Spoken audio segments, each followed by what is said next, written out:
Miss Desmond! Miss Desmond! It's me! It's Hawkeye! Hello, Hawkeye. Let's get a good look at you. Look, there's Norma Desmond. Norma Desmond.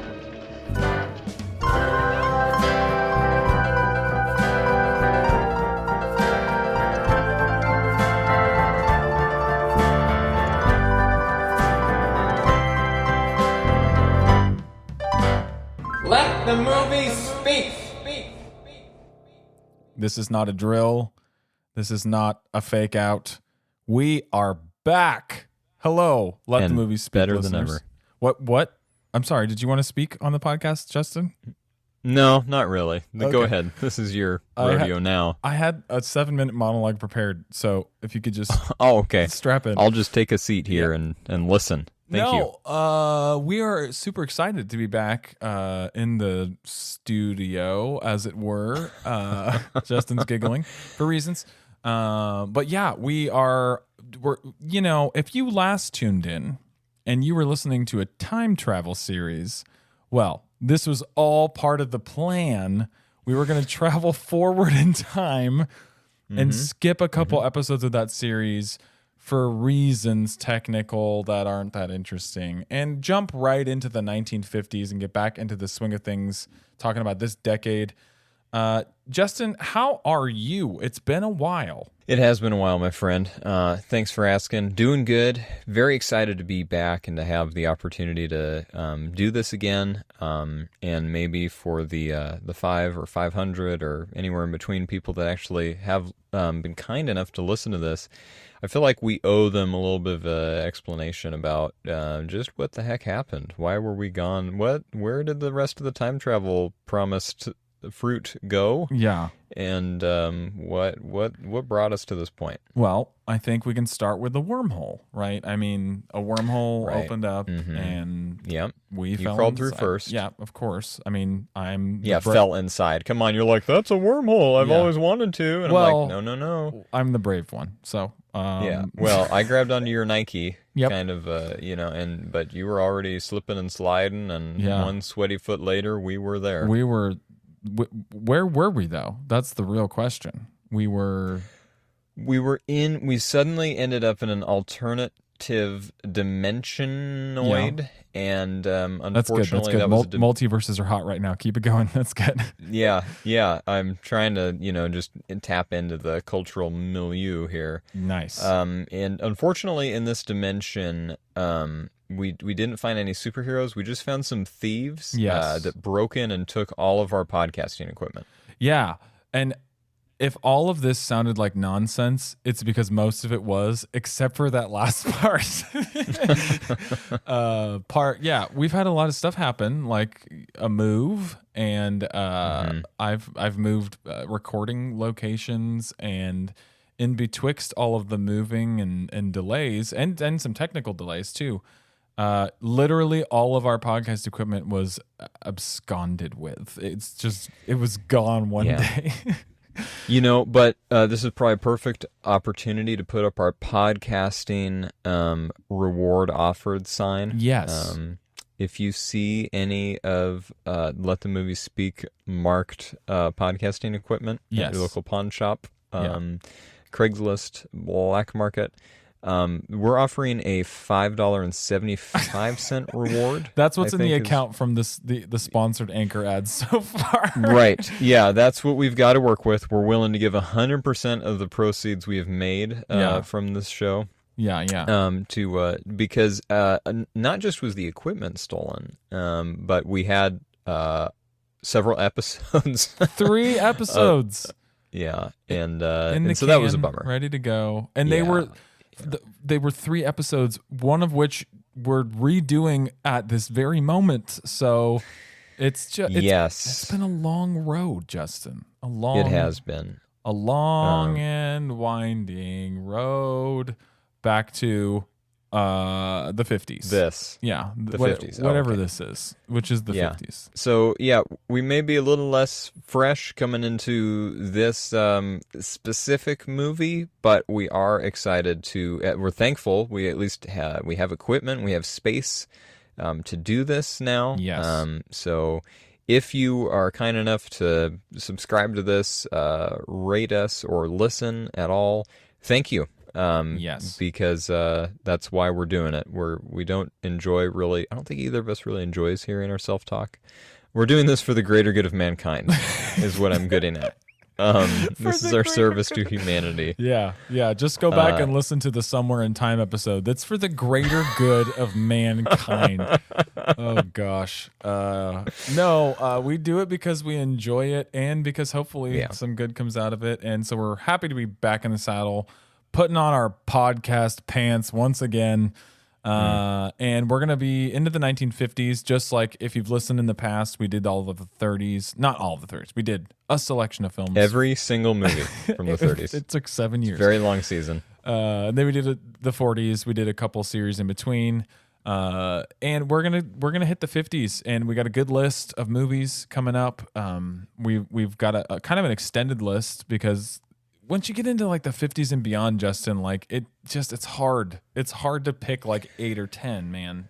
And I feel like that's because, and we're seeing this on steroids today now in the 2020s, but the process of filmmaking just got more and more democratic as it got out of the control of just a couple huge studios. Yes. It got out of control of just America, really, and a couple of like French and English guys playing around with cameras. Yeah. By the time we get to the 50s and 60s, now we're seeing cinema from India, from Africa, from China, and these are all places that may have had some kind of film scene before that time, but it's like it's finally matured enough in those places where some real enduring art that I think is worth talking about even to this day still stands. So for sure. Yeah, I struggle with it too, man. There is so much good to take out of every decade, and our top 10 or 8 or 12 or whatever we pick for a season should in no way indicate that's like the top 10 movies of the decade or anything like that. No, Just I think our track 10... record proves otherwise. Yeah. Not to mention, like, while all that was happening, right, while the access was starting to really ramp up for like international like films, the American studios were going like exponentially crazier, because people were back from, it's the 50s, right? The American dream is being born on screen, and like, so those studios are pumping out blockbuster after blockbuster and genre flicks and prestige pictures. It's just more, because this medium that was once a little bit more niche, maybe a little bit more inaccessible, and certainly the supply and the demand weren't kind of aligned in the same way. Like, there's just so many movies. There's just so many. So, and what's great about that is, I mean, people may shudder at this thought, but it would give us opportunity. Just that there's a limitless amount of these seasons we could do. Oh, yeah. I think even if we lived to 500 years old, we could still be doing, even if we just limited it to like the decades, 10 episodes a decade. We could just go round and round. Yeah. You would never stop. There's so much good out of every decade. So, and for every film we pick and it ends up in the series, there's at least one that we have to cut off and say goodbye to. Absolutely. So bringing up studios is a really keen observation, Justin, because the movie we're talking about today has a lot to do with studios and the Hollywood system, and yes, it does. Movies being made. It's like got to be one of the first like ultra meta movies, right? Like to hit screens. Yeah.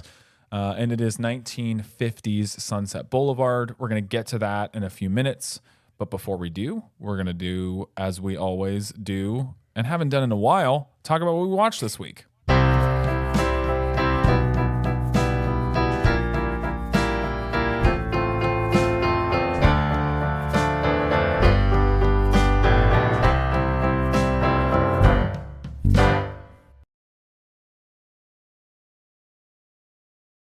So, Justin, Have you ever seen a comic book movie? Comic books. Let me think about. It sounds familiar. I'm sure I've seen a couple, or maybe. Yeah. Why do you ask? There, I'll tell you why. Okay. There's this one comic book movie from days gone by, before comic book movies were really in vogue. In fact, this even predates Spider-Man, like the original Sam Raimi Spider-Man. It's called X-Men, and I happened to rewatch it a couple days ago. And here's what I found interesting. Okay. What I really like about this movie is that it comes from an era before the blockbuster was synonymous with the Marvel Cinematic Universe, and there's an expectation for these films to be massive hits and to kind of push everybody's buttons, like, the fan servicey buttons and the lore buttons and the sequelitis buttons and the stinger, all of that. And so what I think this movie does really well is it embraces the inherent like silliness of the source material, right? Like there's grounded stuff and there's good performances, and then there's just like the kind of jokiness that I feel like works much better than the typical Marvel joke might land for me today. So like the things that it does well are it embraces some of the otherworldly kind of silliness that's just like, it's there. You can either ignore it and be overly serious and get something maybe like Captain America, the Winter Soldier, or you can like go head first into it and not really take any of your characters seriously, like maybe like Thor Ragnarok, in my opinion, or something like that. And what this does really well is it like the stuff in the story matters, but then like there's lines like, oh, he puts the suit on for the first time and zips it up and says, you guys go outside in these things. And he's like, whoa, what would you prefer? Yellow spandex, right? Like that to me is the right timbre of, we know what we are and we're going to like make a nice popcorn movie, but also like, it's not like, we're not taking ourselves so seriously all the time. Right. Right. And then of course there's terrible things in this movie. Like the third act has some really goopy CGI stuff. And then the classic line of dialogue. Do you know what happens to a toad when it gets struck by lightning? The same thing that happens to everything else. That was an inspired line, my friend. Bill Shakespeare said it first. Yeah. Bill Shakespeare. Yeah. There's a couple accents in this movie that come and go completely at random. But Patrick Stewart is kind of awesome, and Ian McKellen is kind of awesome. That's predictable. And, and I honestly believe, having watched enough of his movies, that Hugh Jackman as Wolverine is one of those roles that won't ever be recast properly. Do you know what I'm saying? Right.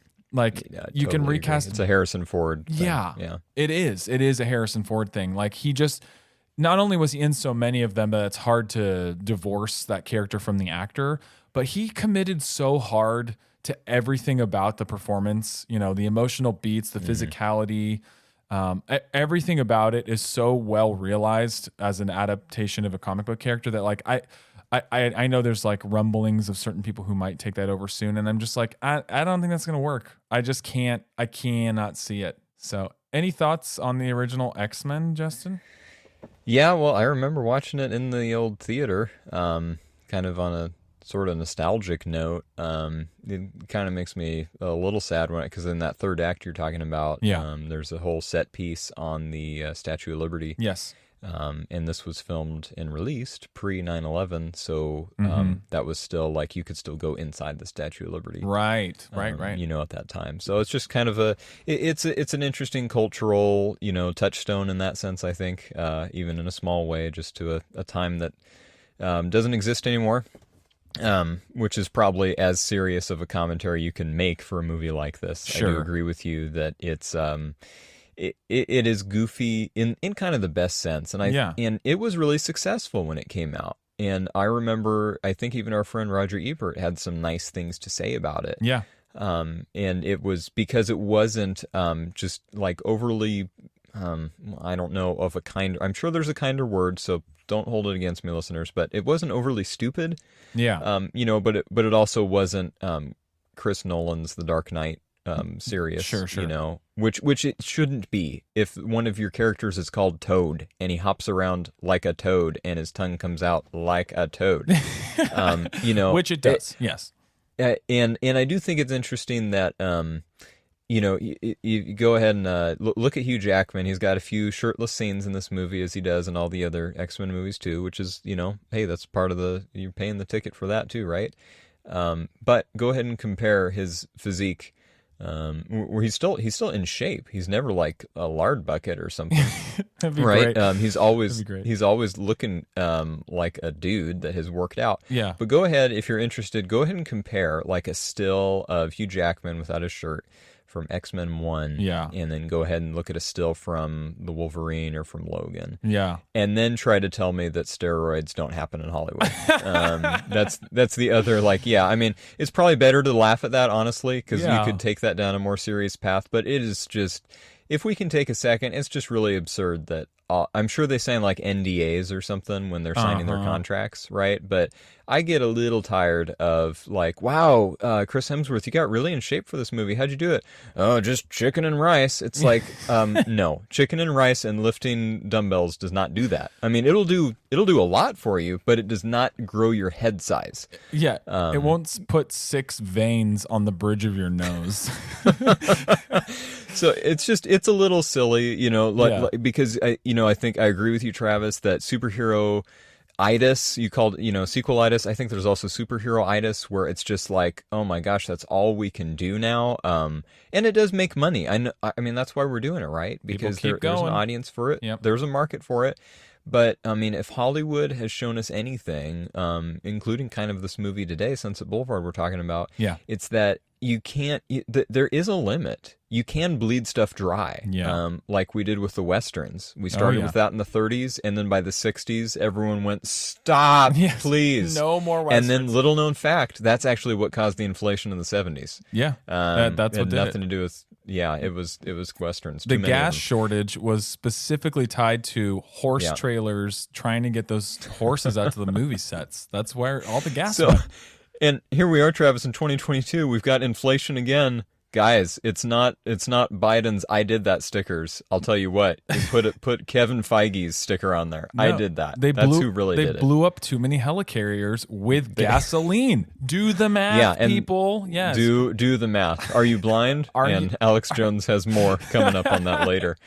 But no, I mean, I enjoy the first X-Men, and if superhero movies could take a little break for a little while, I'd be really okay with that.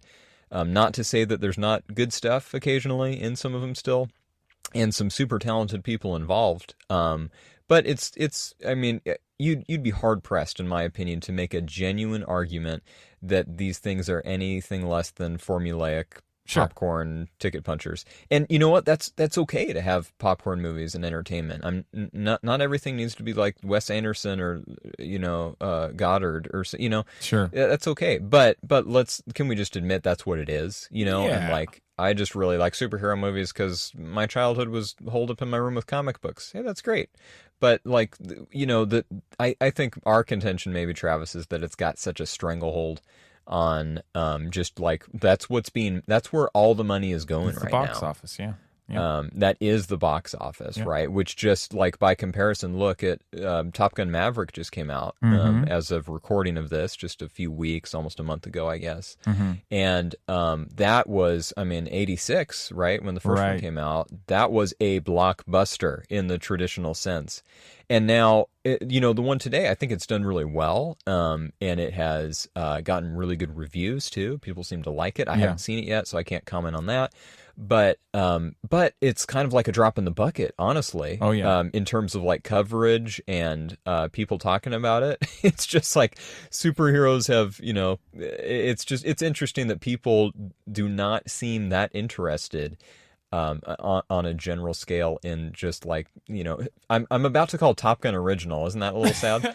Well, the thing about the new Top Gun is it's like, just to clear the deck here, I have negative interest in seeing that movie, but Right. from the buzz that I've heard, it's like this is so much better than the original, and it's nothing like it. It's basically in name only. Like it's called Top Gun, it has jets, and it has Tom Cruise. But other than that, Right. this is just a different, better movie. And Yeah. that's funny if you think about it on its own. It's like IP Right. is such a rudder for everything nowadays. Yes. That like Yeah. we have to slap the name Top Gun on it. We got to get Tom Cruise to be in it and do all his own stunts. Yeah. But like, can we not make a pile of crap? Like, because Top Gun stinks. Yeah. Like, I'm sorry, guys. It's really bad. It's a bad movie. So, Read Epert's review. He says it the best. yes, as he often does. Okay, Justin. We Yeah. already told the people. We already talked about this movie, but we're gonna do it again. And We're gonna do it again. We're gonna have a good attitude about it. yeah, we're gonna, like I said, pull on those podcast pants one leg at a time. And Oh, a little tighter. Ooh, it's Yeah. awkward. well, you're gonna have to get out there and do some jumping jacks. It's the ankles. The cankles. I have pulmonary edema. I shouldn't be laughing at that.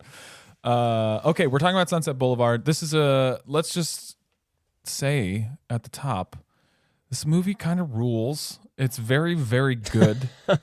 Yes. and it has a lot of really interesting things to say. So we're not going to be lacking in good like thematic conversation here. But just to contextualize things, the log line reads: a screenwriter develops a dangerous relationship with a faded film star determined to make a triumphant return.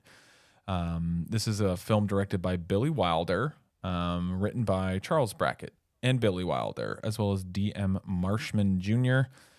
It stars William Holden as the principal lead, Joe Gillis, and then Gloria Swanson as Norma Desmond, and a bunch of good B characters in here to fill out the cast. The main thing you need to know about Sunset Boulevard, and we kind of hinted at this, is that when we say meta, basically it's like it's a movie about movies, but it's also much more specifically like meta commentary, because Norma Desmond was a silent film actress, and Norma Desmond did fade into obscurity. And this was the movie, in fact, that brought her back to the big screen after a long while. And then it was hugely admired and brought acclaim and tons of Oscar nominations. So the main thread in here that's really interesting is there's people in the story that are connected to the story being told in real life. Right. So it plays on a level that is really interesting. Not to mention the whole thing exists, Justin, to give sort of to air the grievances of the studio systems, you know, where it can go wrong, where it can be anti-art in a lot of ways, right? Yeah. And sort of chew people up and spit them out. So one of the main things to note here about this film's legacy and the way it's been received is it got nominated for a bunch of stuff. It got nominated for picture, editing, cinematography, director, supporting actress, actor, lead actress, actor, and it won score, art direction for black and white, and screenplay. So, I mean, Justin, before we watched this, what was your kind of relationship with the movie? How did you know it? My mom is a great big classic movie fan. She's ginormous. She's one of those. No, my mother's actually She's tiny, actually. Yeah. Smaller lady. Smaller. But she is big in heart when it comes to having affection. She has for, an enlarged heart. We need to get her to the hospital. It's we are taking care of her. I'm sorry. No, she loves classic movies, silent movies, just anything from the golden age of Hollywood. And so this was a movie we had growing up because she wanted to have a copy of it. And so it was one that she showed to me, and one I think that she still catches whenever it's on TCM. Yeah.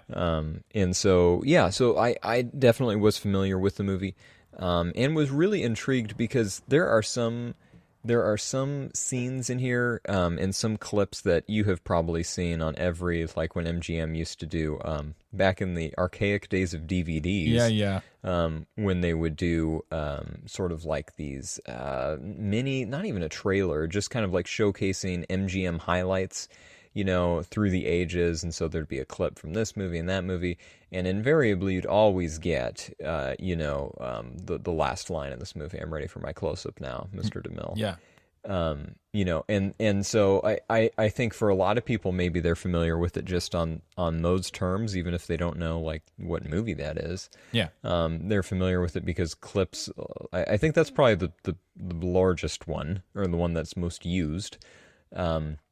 But, you know, in this, although that is amazing, and I understand why it lends itself to, you know, being a 5-second clip, I would say the rest of this whole movie is a powerhouse. Everything here works. And you'd mentioned it being meta, and now watching it, you know, that was not what I was thinking when I was like 13 or whatever. Sure. And watched this for the first time. But yeah, watching it now, it definitely fits in that description. But I think also to its credit, it doesn't, this is not a movie that's really interested in doing that, in my opinion, because it thinks it's fun to wink at the audience. Right. It does it just because it freaking works in the story it's trying to tell. And so having CeCe DeMille in there, he's in there as himself because it works.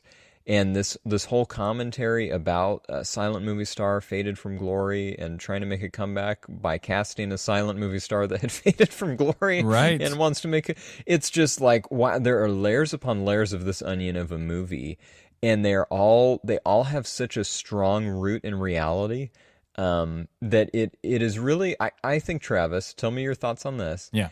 To me, this is one of those first movies where David Lynch, our friend, starts becoming Lynchian. Oh, sure. This is pre-Lynch Lynch. Absolutely. This has got to be a big fat influence, because this is kind of a scary movie. Yes. Too. It It's is definitely disturbing on the physical, spiritual. It's a lot of themes that I think Lynch plays with. And so this, rather than just standing in kind of some, like, well, that was a great movie they did back then, but, you know, people don't really make movies like that. I would argue that Lynch carries on the torch of the Sunset Boulevard to this day in spades. Yeah, definitely more so than any other single filmmaker. And I mean, I believe, in fact, I'm pretty certain he's on the record. This is like, you know, one of the most influential movies in his, you know, film journey or whatever. I mean, you can see it, right? Like, they say the name Gordon Cole like 12 times in this movie, and he lifted the name of Gordon Cole into Twin Peaks directly. And there's just other things about it too that are like the ethereal weirdness that builds tension in this movie. It's like it's something a young David Lynch would watch and go, "Oh, I can make that way creepier. Right. I can make that way more under your skin. I can get more subversive with it, you know." So for sure, how does this movie play is like the question. Well, let's get into what it's saying, and we'll cover all of that.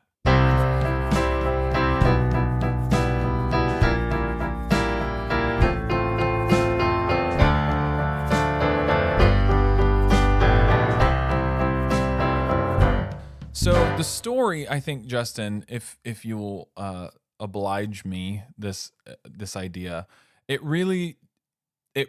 you just took the story on the surface level, it's like pure kind of noir, simple kind of paperback storytelling, right? You've got pretty small cast of characters, heavily emotionally driven, like I want to say heroin, anti-heroin or something like that, and a man kind of under the gun, you know, under pressure. And all of that is like not unique, you know, like you can find a dozen movies from 3 years before this and 3 years after this that are pretty much the same idea as far as story goes. But what makes this really stand apart is that Lynchian sensibility, pre-Lynchian sensibility maybe, of like, this is a really unsettling movie, as you hinted at. And it's unsettling because they dig into what it's really saying beyond just this person's affected by their situation, or, this relationship didn't work or did work. It's really more about like the human spirit and soul, and like how people can come undone when they've attached their identity to a career or something like that. But like this story starts with a classic noir voiceover where the guy's floating dead in the pool and he's telling you, well, here I am dead in the pool. I'm going to tell you how it happened, basically. And then we flash back and find our way there at the end. We have Joe Gillis, right, as our lead guy, who is a down on his luck, struggling writer in Hollywood. And we're going to talk a lot about Norma Desmond because she's obviously the most sort of enrapturing, weird part of this movie. But I got to say, I think the most compelling thing for it about me on the second watch, because I hadn't watched this before we watched it the first time, and this is now my brush up rewatch because someone stole the first episode. I don't know if we've mentioned that, listeners, but we got some stuff stolen. Anyway, the thing that jumped out to me even more this time as possibly the most compelling element is Joe being an aspiring writer, and the movie is saying, right, the art that he aspires to is impossible to accomplish within the system that is set up. I don't think he wants to write the baseball movie forever and ever. He wants to write the baseball movie so he can get the check, so he can pay for his car, so he can go write the good movie. And what happens when he meets with people that just gets, hey, can you cover me so that I can keep my car? You know, he meets with his agent. His agent says, no. A starving belly means you're going to be in front of the typewriter, right? And so there's this thread in here that's like he has a struggle that is very different from Norma's, but the two stories being told are like what we've seen almost like in 42nd Street or whatever, where like you have this beginning of a career or potential beginning of a career, and then the very tail end or like post career, and all of that wrapped up into one to me is what makes this like just so meaty, you know, like there's so much here. Yes. Like you said, everything in this, it works. It starts with this guy, this portrayal by William Holden of this guy who is under immense pressure. What is your sort of immediate take on Joe as a guy? Well, that he is, like you said, he's this down, trodden or down on his luck, I guess. Yeah. Guy who is he wants to make it for the reasons that people, I think a lot of people even today might aspire to come to Hollywood. Although I don't know, because even here in our friend Conan O'Brien talk to people that are, you know, our age or younger, and I've heard him, you know, quote, not by name, but quote people as saying, I want to do what you do. I want to be famous. Yeah. And he just looks at them and goes, "What? I don't know how to respond because I didn't get into this to be famous. Right. I love comedy." And so it obviously Gillis is not a guy that's trying to be a comedian, but he is just trying. I think he just wants to be a writer. He goes, "Look, I can write. I think I have a mind to create these characters." And so he goes to this system that supposedly is all about giving artists opportunity to write and to express themselves, to be creative, and to have their voice heard. And instead, he finds that voice, they go, yeah, that's what we want. We want someone creative. We want someone with originality. Come on in here. And then as soon as you get in there, they go, okay, now we want you to play in this tiny area right here with a little shovel and a pickaxe. And he goes, how? I don't understand. And so that just becomes the constant battle, right? Which I think you see today, at least in America, still with artists of every kind and caliber. Yeah. It's like you have to, you know, on the indie scene, it's like, original, right? Or how about John Watts, right? Travis, the director that did that movie called Cop Car with Kevin Bacon. Right. And those kids that stole, anyway. And then he went on to do Spider-Man movies for MCU. Yeah. And so I don't hold that against John Watts or against Marvel. I'm just saying that same kind of thing exists where the studio goes, oh, look at this guy. It's a little original. He's got some talent. Let's take him in and put him into the most formulaic money-making machine that we can and see what happens. And the result is often, I think some people just go along. This is just my opinion, because, hey, the money's really good, right? Right. And there is a certain level of prestige just in saying, hey, I'm a director now. But my impression of Joe is that he is not nearly as like that. That's morally offensive to him, even though he does some things that we might morally question as the movie goes along. I think to him that's kind of anathema, to use a big old word. So it gets to the point later in the movie where he goes, you know what? I am just going to go back to Ohio and just work for my tiny newspaper. Yep.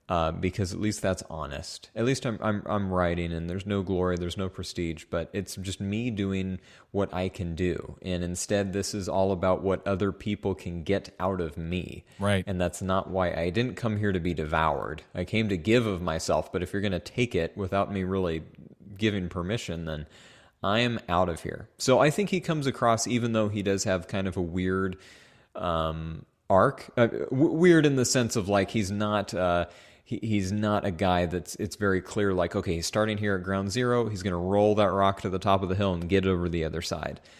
He doesn't have nearly as straight of a path. He's not Jimmy Stewart. Yeah, not at all. No, he's not. He's not. But I would disagree with even Wikipedia is one of those places that says this, and I think I've seen it on a couple other websites and publications too, where they call this movie a black comedy. Yeah, I don't get that. I would take real issue with that, and maybe that's because we're maybe weird, Travis. But talking about like the Lynchian influence that this movie clearly exerts. I had forgotten about the Gordon Cole thing, but yeah. Exactly. You don't have to look any further to make that argument, although there's plenty of other arguments that you can make about that. Sure. But this movie is disturbing. It's not funny. Yeah. Like, this is an unsettling picture. And so I wonder if I can just get like a tiny bit philosophical, and you can just tell me to shut up when we've gone too far. I think people's reaction to that discomfort a lot of the times, and I say this because I grew up in a family, at least my dad's side of the family is very much like this. If you don't know what to say, or if something's uncomfortable, you just laugh. Yep. Right? How about when we went to see that movie, Jordan Peele's movie Us, in theaters, right?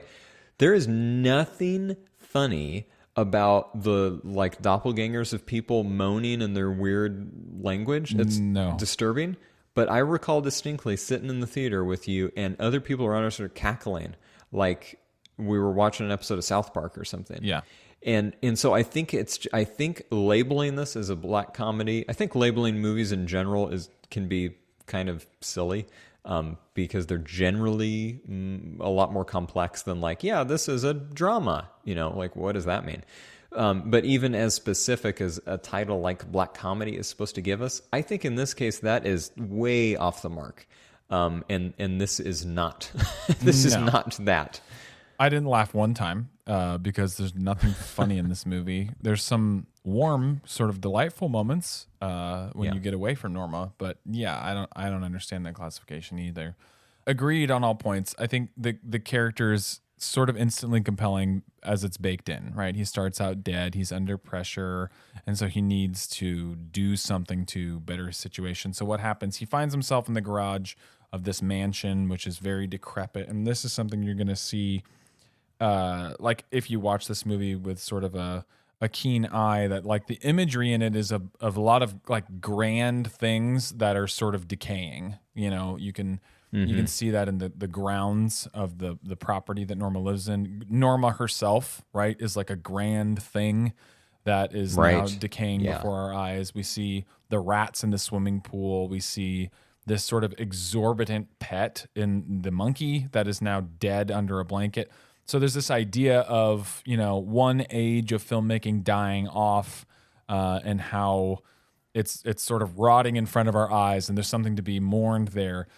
He ends up in her house. She is writing this ridiculously long epic movie that's going to be her comeback, and that's how she ropes him into their initial relationship, where he's going to punch up the script and edit it for her so she can make her big comeback. And then we keep dropping the Lynch name, but like the reason that is because this movie like starts at a very slow simmer, and it just continues to like grow to a roaring boil, right? Like there are things that happen all along the way with these two. As soon as you meet her, you realize she's not right? And there's sort of a creepy haunted house aesthetic. You've got Eric von Stroheim, who's like an awesome actor. Right. Another piece of meta information. He literally directed Gloria. Sorry, yeah, I almost called her Norma. Gloria Swanson in silent films in the past, and so he almost took this role in order to have that mirroring make more sense. And then when you watch the last scene with that knowledge, it's even more impactful and insane that he's like calling action and telling her what the scene is. It's just bonkers. But the whole story really consists of like the normal world, which is just wrong. Like it's askew. She wants to be something she isn't anymore, and she's deluded, and she's like crazy wealthy, and so she's living in delusion. Eric von Stroheim's character, Max von Mayerling, a little close to his real name, is You got the Von in there. Yeah, exactly. He pities her and supports her delusion, sends her fake fan mail, all this stuff.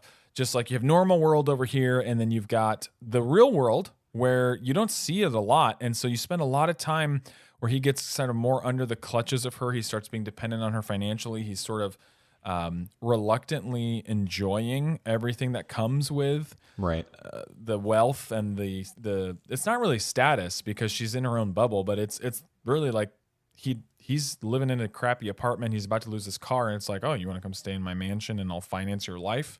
Buy you some nice clothes. It'll be great. But these things start to happen, right? You see no locks on the doors, right? And in this one scene, the tension ratchets up threefold for me, Justin, because he gets out of this leaky room above the garage and they move him into the main house. He gets in this huge, nice room, and two things happen. Max, the orderly, the butler guy or whatever, he says this was her husband's room. Actually, she had 3 husbands. And you're like, okay, I guess that's not totally crazy, but it's a little weird considering who she is. 2, no locks on the doors. And he says there are no locks on any doors in this house. And then he says there have been some suicide attempts. And then he admits to writing the fake letters, like bam, bam, bam, bam, all in a row. So this just goes from weird and sort of like out there to like, okay, we have very much a reason to be unsettled by this situation. So what do you have to say, Justin, about like how the story builds tension? Because that is not normal noir tension building stuff to me. No, it's not. And I think even, while there definitely is some noir aesthetics and some tropes, sort of, I guess, that might even be stretching a little bit. There's some noir influences that you could argue exist in this movie. Again, I think that's not as wrong of a description, in my opinion, as saying this is a black comedy, but it is it's a little wanting because when I think of noir, I think of something like The Maltese Falcon, or there's some detective is going to find something out, and there's going to be a murder along the way, and probably gunfire and a car chase in a 32 Ford or something. That's not this movie. And so, it does have a voiceover, but this is a movie that the tension exists not because we fear our characters are necessarily in physical danger, which I think is why the kind of climax of this movie works so well, because it's not really even suspected that could happen. I think it has a lot more to do with the integrity and the mental the mental faculties of people's perception of reality. That's really what's at stake. And if that sounds too like highfalutin or like I am, way off the reservation, I'd have you look at Norma as the case in point of that, and then just see what happens to Joe as he keeps living with Norma.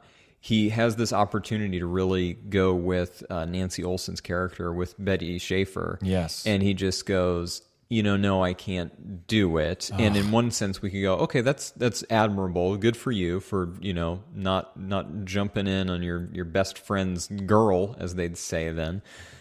But at the same point, it's also like, well, is he doing that because of that? Or because, like you said, this is a really comfortable, even though it's killing him, even though it's the antithesis of what the artist Joe Gillis would want to do, and even though it's just wrong on kind of every level, he's still doing it. Yeah. And so I think that there's a case to be made that in Max's character too, he is like, maybe he sees himself, best case scenario, as like the guardian of Norma. Yeah. But really, he's an enabler of this made up, really, ultimately what becomes a deadly kind of worldview. Right. And so I think the tension is built as you understand what's actually going on in Norma's house, as you actually understand the influence she once exerted and how that level of prestige and power allowed herself, not forever, for a very limited amount of time, actually, to have this immense amount of power and this gold swimming pool and,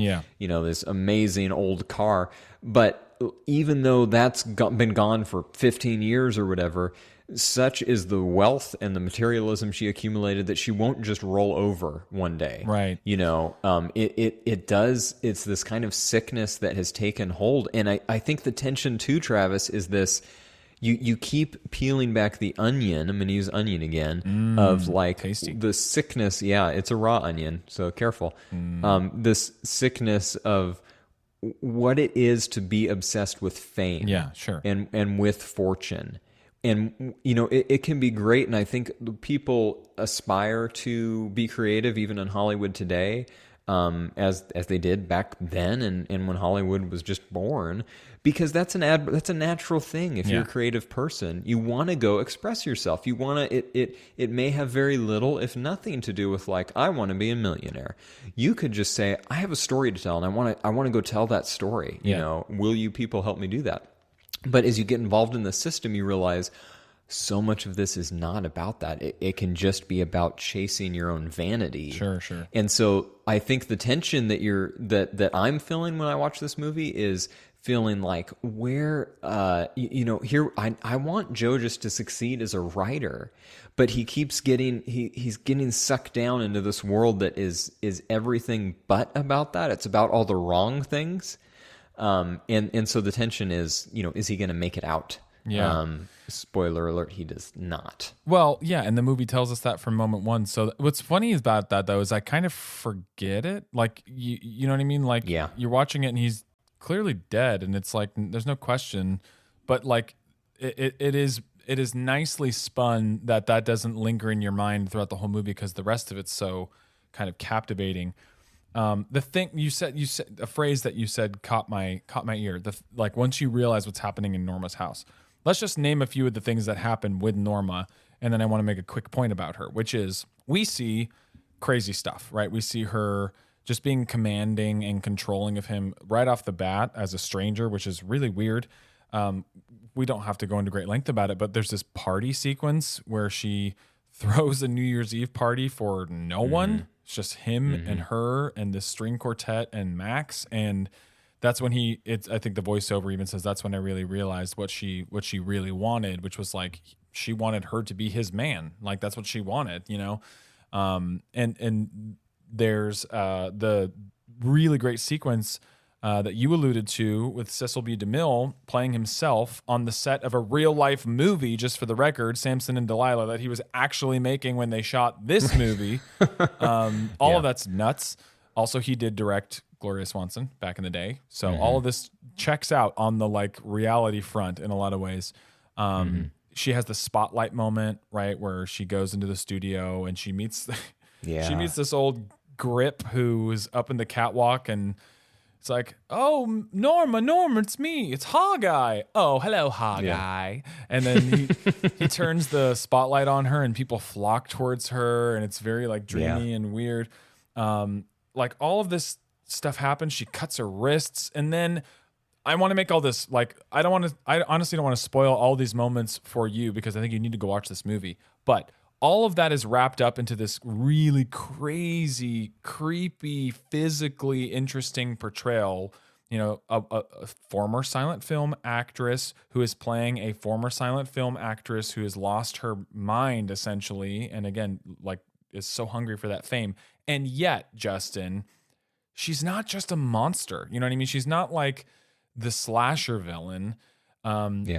She's completely humanized, and she's still human. Yeah. And so the moment when, like, after the spotlight sequence, when she's leaving that set and DeMille walks her out and he knows this is not going to happen. She's not going to get her epic made. She's way past her prime. Nobody wants this anymore. She just says like, "Oh, I know it'll all work out. We'll make one picture and then we'll make another and another." And he just says like, "Okay, Norma, we'll see what we can do." It's just like it hurts, you know. You feel for her too, right? Because she's physically and like emotionally and relationally monstrous, but like there's a person in there who has built her entire identity around fame is my life, and therefore if I can't have hope of that, then I might as well die. Like literally. And don't you think there's something to be said there for there's a case to be made, I think, that Norma would have been able to acclimate and been able to actually kind of change with the times and maybe just do something else even besides movies if somebody had just been courteous enough to her to be honest. Yeah. And because no one, that's another problem in the Hollywood system, right? Like you can, that shouldn't be news to anybody, but in case it is, it's not a system that's known for being like straight up with people. If you go in and you try to pitch a script or you audition and people hate it, they're probably not going to tell you. They actually might tell you something that makes you think the exact opposite. Oh, sure.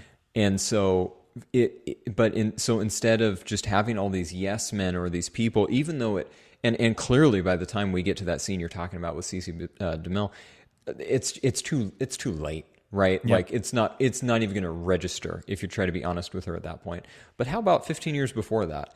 How about when Max had a chance as her husband, you know, to say that like, reveal is so good, dude. That reveal is so good. Just to say like, Norma, this is like, I know it hurts. I'm bummed too because I'm not a director anymore or whatever, but we got to do something else. And so I think the movie makes a really sharp critique too of just that, like, it doesn't do anybody any favors if we just lie to each other and like, yeah, we'll get this movie made and then we'll make it. Yeah, that sounds great. Let's go. Right. And then behind closed doors, you're like, F that person. It's not healthy.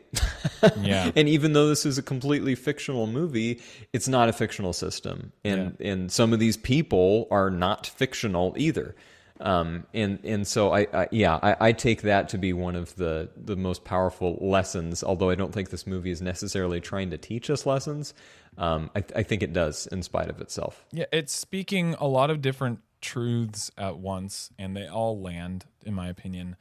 One of the ones that's definitely not primary, but it's just there, like you can't ignore it, is like women, right, in Hollywood specifically. Like there's no attempt in this movie to say like what happens when male actors age out. Well, like, sorry guys, the fact is they don't as much, right? Like men can have could and still they used to. I think that's a relatively new thing where they don't. But I would agree with you that women still face that problem in Hollywood today. Well, and like you just think about Humphrey Bogart, right? Like in the same decade, like he is making the same kind of movies he was making 20 years ago, and like flirting with the same kind of girls he was flirting with 20 years ago in a lot of film. It's not like I'm not trying to make blanket statements, but this movie specifically does say, right, they make mention of just like offhand remarks, right, where she comes into that studio and someone says, "Oh, she must be about 100 years old." It's like, she's like 50 or 60. You know what I mean? Like, she's, I mean, like, I don't. For Hollywood, you're dead, basically. I guess, you know, if you're her. Yeah. And okay, let's skip to the other lily pad here. The next thing I want to touch on before we wrap up is the other plot in here, which doesn't really come along till later. The seeds are planted for Betty and Joe's relationship early on. This is so tied to our podcast, Justin, because when he brings that baseball script, he gives the guy the quick pitch, no pun intended. And she's there and she's read the script and she doesn't know who he is, and she says, "This is garbage," you know? And and then he says, "Well, why don't you, you know, throw some dirt on my grave, lady," or something like that. And she just says, "I just think a story ought to say a little something," you know? So she is the piece of his story that is like pulling him into like you have ability, but tell a great story, say something, right? And so that's just really early on. It goes away for a long time. And then when they meet up again, that's the spark that ignites their like their attraction towards each other, it's not just pure like sexual animalistic. This is a attractive person and you're an attractive person and I feel, anatomical feelings for you. It's like they meet each other on the wavelength of like, no, we want to do something. We want to write something. She's bucking the system, trying to be a female writer in the 50s. He's just trying to be a writer that sells a script. And together they find this common ground. And I just want to say, this romance, like in this movie, between these two characters is one of the most like, first of all, it's like, I don't want to be crude, but like it is so steamy and like it captures the attraction like part of the story in a way that is so tactile and interesting and dynamic. Like the way that they become attracted to each other is so like different from the way you see it in other movies of the era or even now. And furthermore, it feels so like real. You know what I mean? It's not just like it is like sexy, like what real life feels like when it's that way. It is, I buy it. I totally buy that they would start out as friends. And then the way that they flirt is about this work that they both share. They have this friend in common who seems like a great guy. He even says he's one of the best guys I've ever known. She's obviously going to be married to him because that creates story tension. But then when that goes away, when she says, I'm not in love with him anymore, he's in Arizona. He says, well, what happened? She says, you did.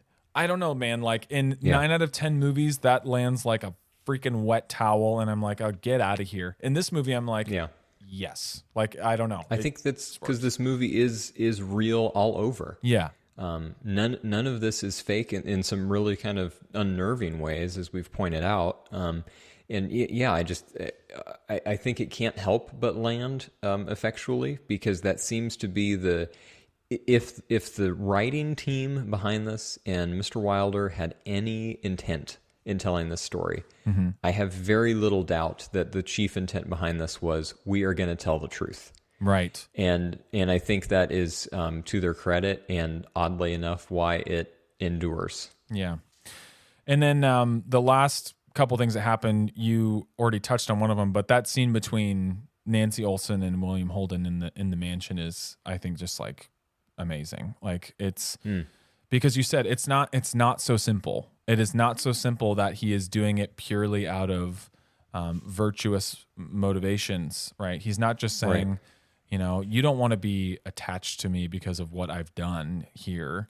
He is, I think that's there because you can see it on his face, right? He has that conversation where he's just like so blunt and cruel with her.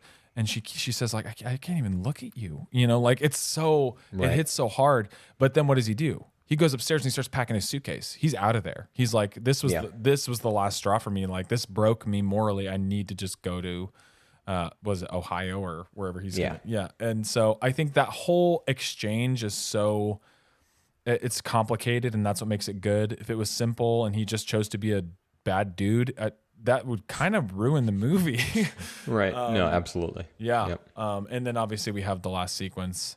So yeah, third act thoughts, just overall. I mean, we've touched on the fact that he does die the staircase a little bit. I think it succeeds because it breaks some rules, because it's so committed to telling the truth. Yeah. If you hadn't known from the very first scene that Joe was dead, I think it would be it would be like a Luke, I am your father kind of moment, that Norma comes out of the house and actually shoots him in the back twice. Yeah. I mean, it's just like, because knowing everything you know about her, she's deranged, in getting detached from reality and just not really with it. But I mean, she does have her friends for bridge over, so it's okay, right? And so you've got Joe just holding on to, and then he says, "I'm out of here. I can't hold. There's no hope here. There's nothing here." But I still find it surprising. That is just how good the story is. That when she comes out, and it kind of pans away from her, and tilts to him, and then bang bang, and he falls in the pool. It's like, bam! I guess that just happened. To me, the act succeeds because that scene succeeds, and they sell it just in kind of naked terms. Even another kind of minor thing, Travis, that is in the third act, as it's in every other part of the movie, but not exclusively so, is the score. Oh, it's great. Is just perfect. Yeah. It's not over the top.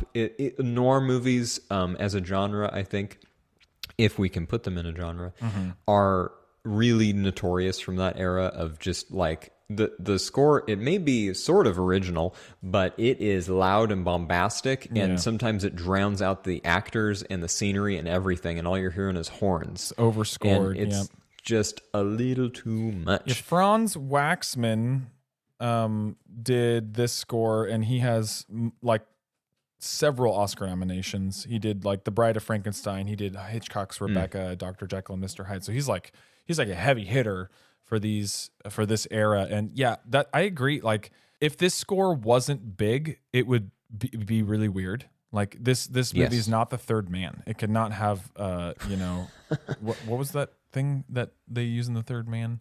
The zither. The zither, yeah. That wouldn't work for this. This needs the orchestral score, and it only like uses it judiciously enough in the bigness and then the kind of small, kind of sweet sweeping. It has to sound and feel like a Hollywood movie, but not drown it out, like you said. And I think it's so supportive, like all the time, of everything that's going on. The staircase, man. This sequence, my favorite part about the sequence is not the technicality, which is amazing. Like you watch the way that they shoot this. She comes out, and then there's all the reporters and whatever, and you have all this character stuff happening, but it's kind of just like you could watch it as a silent movie, this moment, and it would be completely captivating. My favorite part about this scene is Erich von Stroheim. Like, yes, it's like. I don't know how he didn't win the Oscar because of this scene, because he is with the cops and she's just like madly brushing her. She's lost it. This is after she shot him, and he just looks at her, and he says like, it's time for your scene, time to go to set. And the cops are like, what are you talking about? And he looks at her just briefly, and the cops go, oh, sure. Yeah. Sounds good. And then he gets down and he starts playing director, and the look on his face as she's walking down the steps. And yes, there's cool frozen blocking that looks like a musical, and like all of that is amazing. But his face, man, that is what tells you this is not a freaking black comedy, right? He is like, this is the end, and I think I made it worse. Yeah, and I think, if we can reach into the meta sort of aspect of that too. Yes. It's just got to be bizarre to be him being filmed as he is pretending to film, even though he's really done that at some point in his life with that actress in probably a venue that was not too dissimilar. So I think I agree with you 100% that it's just phenomenal acting, but it's got to be it has to be that much more phenomenal, because it is not, he has to imagine so little to sell that scene. Right. He has lived it. He's feeling it. I mean, you got to imagine he's really feeling the like I'm watching this person descend this staircase and to her ultimate doom. And I don't know, there's just so much wrapped up in there, man. It's so good. It's so good. Let's call cut on this film of our own, Justin, and finish our thoughts in our final segment. Is it worth your time?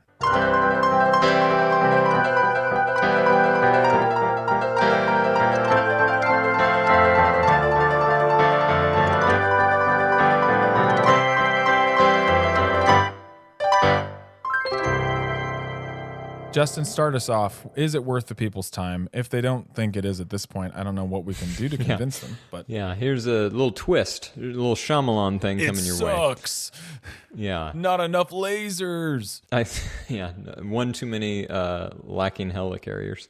Yeah. No, I think this little anecdote, the story that actually happened when William Wilder screened this movie. For Mr. Louis Mayer himself of MGM, that Mayer, Wilder screened it for MGM's chief and for some other folks. And when it finished, Louis Mayer got up and he went to Wilder and he said, "How could you do this to us? to me, that says right there, the movie was a success. And Billy Wilder's response to how could you do this to us was getting up in Mr. Mayer's face and saying, go f*** yourself. And to me, that just says there's one person that gets it in the room and one person that doesn't. Or at least one person that can admit what the problem is and want to do something about it, and one who admits there's a problem but doesn't see why we have to be honest. Yeah. And so for that reason alone, yeah, it's worth your time. If you want to just get a little insight, because these aren't new things, and it's not just in Hollywood, right? These are issues that people have struggled with: honesty, brokenness, infidelity, whatever. Have your pick. It's in this movie. And yet this movie is able to kind of wrap so much up in good themes that I think we can't really be reminded of too much.